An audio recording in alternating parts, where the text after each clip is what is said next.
lot of people I've talked to that come from immigrant parents, they talk a lot about the extra pressure that they feel because being first generation comes with its own unique sense of wanting to basically make your parents' sacrifice worth it. Mm-hmm. I was curious if you felt any of that. It's something that you also struggle with sometimes when you look at it.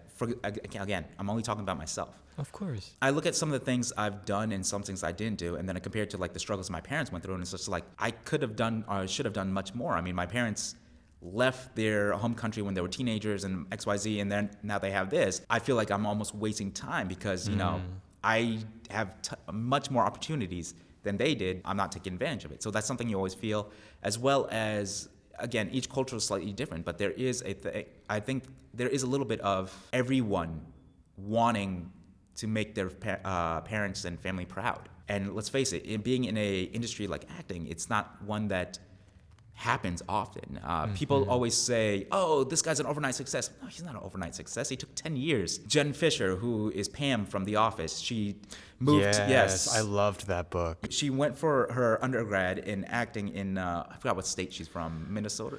I can't remember. Something like that, But she spent 4 years in a college for acting, and then she moved to LA. It took her 3 years to get her SAG card, which she got through doing extra work, and then it took her 8 years for her first big role. Oh, I'll have a Coke, please. Is Pepsi okay? Well, did I say Pepsi? No, I said Coke. I want a Coke!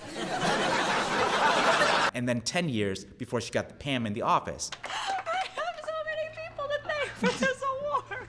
That's 14 years from the point she started acting in college to Pam in The Office was 14 years. Michael Caine started acting as a teenager in England, where he joined a pretty much a youth group where acting, and then he became like a deadbeat dad, and it pretty much took him 20 years from the point he started acting to Zulu, which is his first major role in a feature film. I suppose there are such things as gifted amateurs.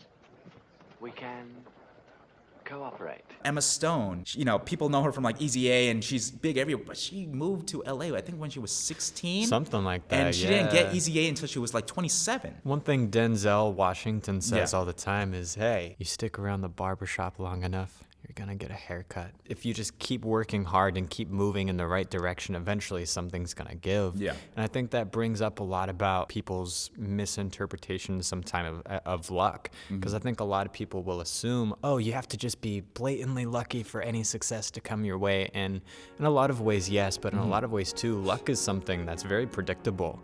Like if you put yourself out there, eventually you're gonna get lucky, it's gonna find you.